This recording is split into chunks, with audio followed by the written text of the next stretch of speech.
bien, vamos a meternos de lleno. Hoy tenemos sobre la mesa una serie de textos que proponen una visión del Vaticano que es, como mínimo, desconcertante. Nuestra misión, digamos, es desmenuzar el argumento que construyen pieza por pieza. Y la idea es que esta institución no funciona como una iglesia, sino como un sofisticado sistema de control global. Y según estas fuentes, se extiende desde la historia antigua hasta, bueno, hasta el futuro de la inteligencia artificial en 2026. Es un planteamiento que sí sacude los cimientos, sin duda. Y es crucial señalar que los documentos usan un lenguaje muy específico, casi codificado. Se refieren a la institución como la ramera, por ejemplo, y a un potencial humano dormido como la chispa. Nuestro trabajo aquí será exponer de la forma más clara posible y apegados a lo que dicen estos papeles, cómo se supone que funciona esta maquinaria. Veremos sus supuestas operaciones en el campo de la información, la biología e incluso la tecnología del futuro. Perfecto. Empecé con kilómetros de estanterías. La pregunta que plantean estas fuentes es, ¿qué hay ahí adentro que sea más importante que la correspondencia de los papas? Y aquí es donde la narrativa que proponen se pone de verdad interesante. No lo describen como un archivo, sino como un filtro de la realidad. La afirmación más fuerte es que en esas estanterías se ocultan manuscritos recuperados de la destrucción de Jerusalén en el año 70. Y el contenido de esos textos supuestamente es dinamita pura para la doctrina. ¿Y qué es lo que dicen? Que Jesús no vino a fundar una institución, ni una religión jerárquica. Según estos documentos, vino a entregar lo que describen como una frecuencia de soberanía.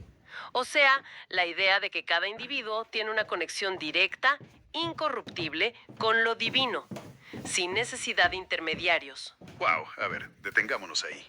Frecuencia de soberanía.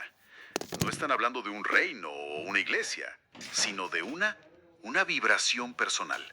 Eso no solo cambia el paradigma, lo demuele. Es un concepto radical.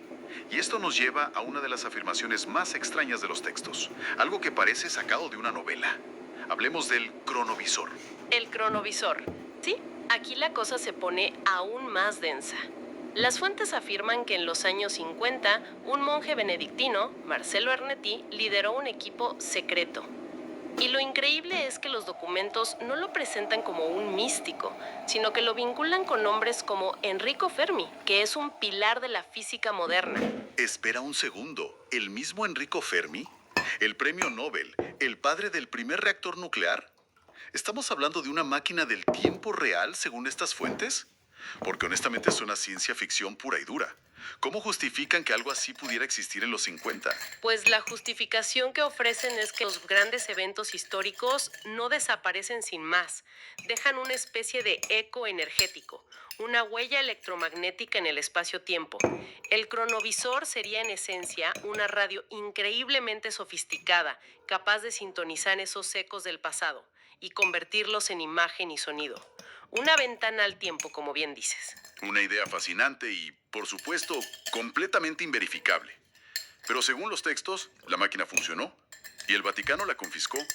La pregunta es obvia. ¿Por qué? ¿Qué vieron que era tan peligroso para ellos? El problema no fue qué vieron, sino a quién vieron. Afirman haber sintonizado momentos de la vida de Jesús. Pero la figura que apareció en la pantalla del cronovisor no era el mártir dócil y sufriente de la iconografía oficial. Los textos describen a un hombre soberano, vibrante, un ser que encarnaba esa frecuencia de soberanía de la que hablábamos.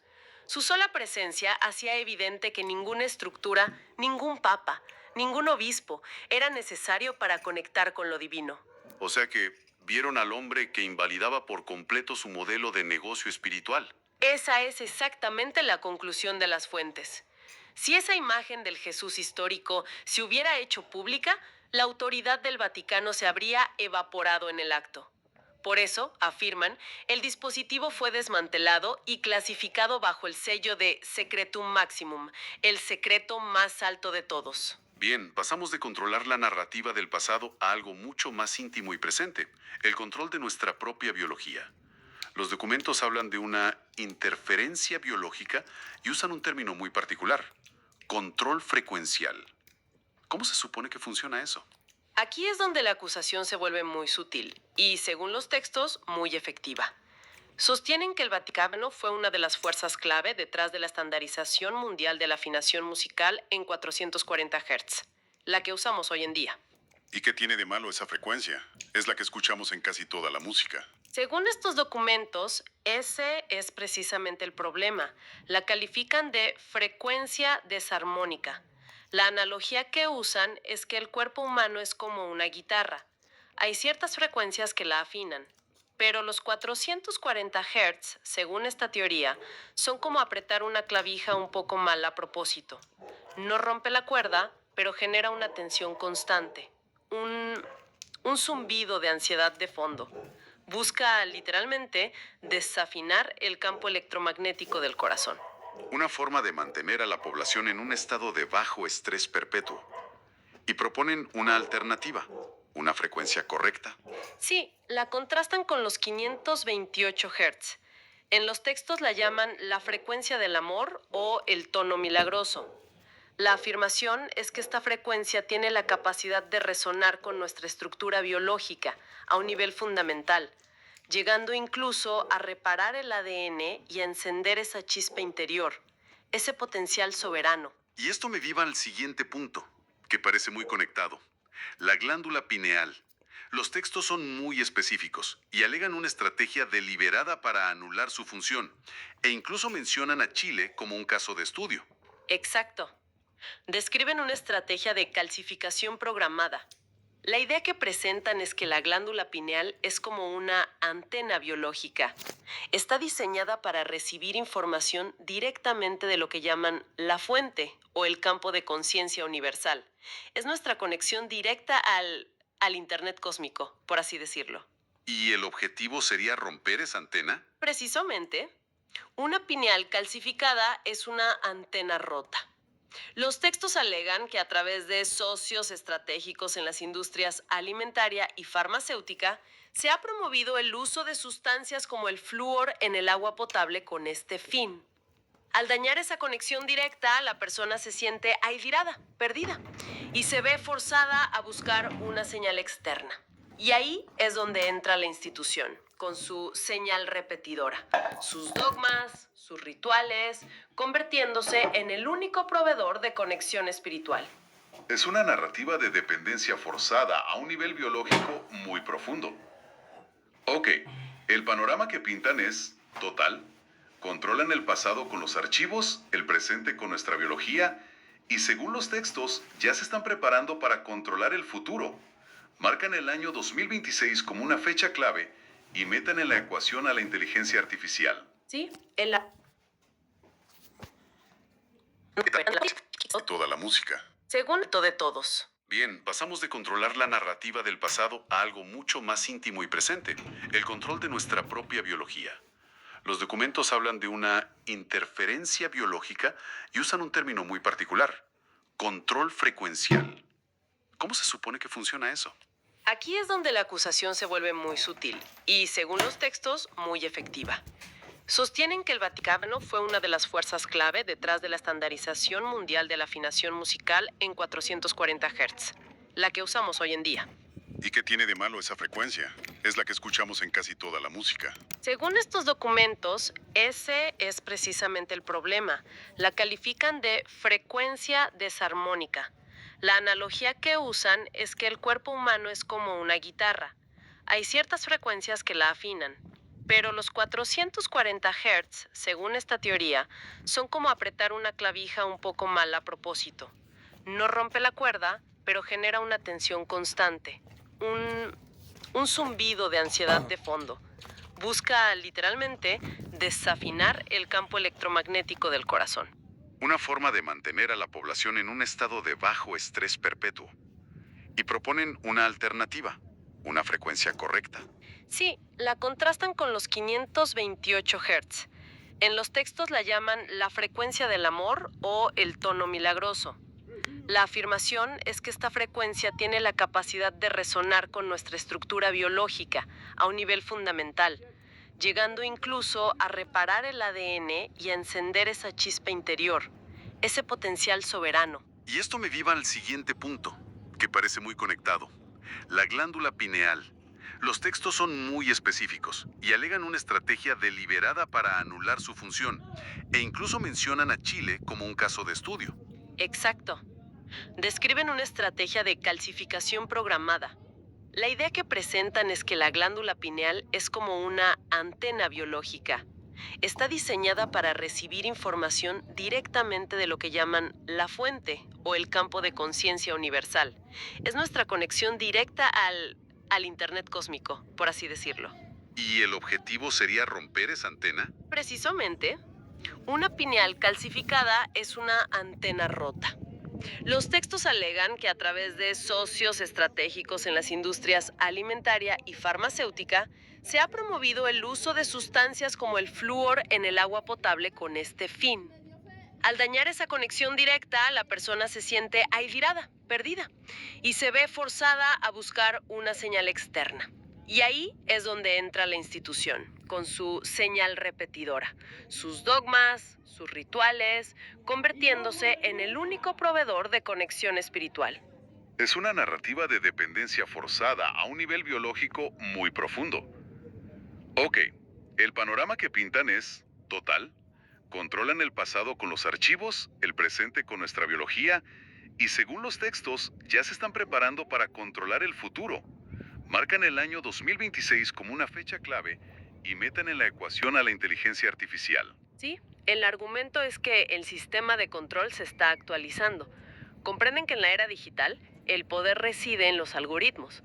Los textos describen la formación de lo que llaman la Alianza de la Fe Digital. Aseguran que se trata de acuerdos de alto nivel entre el Vaticano y los gigantes de Silicon Valley. ¿Para qué? ¿Qué gana Silicon Valley con esto? Legitimidad moral. La IA necesita un marco ético, ¿cierto? Y el Vaticano se ofrece como la autoridad moral milenaria para proporcionarlo. Según las fuentes, el acuerdo consiste en entrenar a las grandes inteligencias artificiales con una base de datos de ética y moralidad curada y filtrada por el Vaticano. La llaman moralina vaticana. ¿Y el objetivo final de esa moralina? El objetivo, según esta visión, es que los algoritmos del futuro etiqueten automáticamente cualquier conversación sobre soberanía del alma, activación del ADN o autonomía espiritual, como desinformación peligrosa o discurso de odio. También mencionan una pieza de hardware muy concreta. Un telescopio con un nombre bastante llamativo. El telescopio LUCIFE, el Vaticano, uno de los mayores propietarios de observatorios del mundo, no está buscando a Dios en los cielos. Está rastreando algo específico que sabe que viene. ¿Y qué sería ese algo? Un evento astronómico. Podría ser un cuerpo celeste o, como lo describen, una onda de frecuencia galáctica, que, según sus textos antiguos, tiene el potencial de provocar un reinicio masivo en la conciencia humana, un despertar espontáneo. El objetivo no sería detenerlo, porque no pueden, sino ser los primeros en detectarlo para secuestrar la narrativa, anunciarlo como el apocalipsis, la segunda venida, cualquier cosa. Pero todo esto suena increíblemente caro y complejo. La pregunta obvia es, ¿cómo se financia y se protege legalmente una operación de esta magnitud? Aquí entramos en el terreno más denso y quizá el más perturbador, las estructuras legales. El concepto clave que presentan es el fraude del cesto y que legalmente nos tratan como a barcos en el mar. Según esta teoría, en el momento del bautismo, al registrar un nombre en mayúsculas en un certificado de nacimiento, se crea una entidad legal, un fideicomiso. En esa ficción legal, el bebé es considerado perdido en el mar, una referencia al líquido amniótico, y la Iglesia, a través del Estado, se posiciona como la administradora de ese fideicomiso. Un momento. Para que quede claro, lo que dicen estos textos es que, a través de un tecnicismo legal del siglo XIX, cada persona bautizada se convierte, sin saberlo, en una especie de bono, un activo que respalda a una de las instituciones más ricas del planeta. La escala de eso es alucinante. Esa es exactamente la implicación que describen, que la existencia humana misma se convierte en colateral, Cada persona registrada se convierte en un activo que respalda la deuda soberana y la riqueza de la institución. Sin saberlo, seríamos el respaldo de su poder. Y para proteger esos crimen solicitaciones, Si lo describen como su manual de contención de crisis, un documento interno, actualizado, que da instrucciones precisas a los obispos. Y la directriz principal, según las fuentes, es el secreto perpetuo. Todo debe manejarse internamente, bajo amenaza de excomunión. El análisis que hacen los textos es brutal. El objetivo no es proteger a las víctimas, ni siquiera la reputación, es proteger los activos en el encubrimiento financiero, le dan una capa de significado a estos actos que es mucho más oscura. Así es. Aquí introducen su concepto más esotérico. Postulan que el trauma profundo y el sufrimiento generados por estos actos no son simplemente una consecuencia trágica, sino un objetivo en sí mismo. Lo describen como un método de cosecha de una energía emocional de baja frecuencia. Se refieren a ella con el término lush. La afirmación es que esta estructura de poder se alimenta, literalmente, de esta energía del sufrimiento. Entonces, si unimos todas las piezas, el control de la historia, la interferencia biológica, la actualización tecnológica y estas estructuras financieras, el retrato que pintan las fuentes es el de una entidad que funciona como la antítesis exacta de su imagen pública. No un puente hacia lo divino, sino una muralla. Ese es el argumento final. Hacen un contraste fundamental. Por un lado, describen la naturaleza de la fuente o Dios como infinita, abundante, transparente. Por otro, describen la naturaleza operativa del Vaticano como basada en la escasez, el control, el secreto. La conclusión de los textos es que estamos ante la apropiación del lenguaje espiritual para operar una matriz de control. Todo el sistema está diseñado para que la gente crea que el poder está fuera, en un edificio, en un hombre con túnica, en cualquier lugar menos donde realmente reside. Es, en su misma esencia, la inversión total de la frase que se le atribuye a su propio fundador.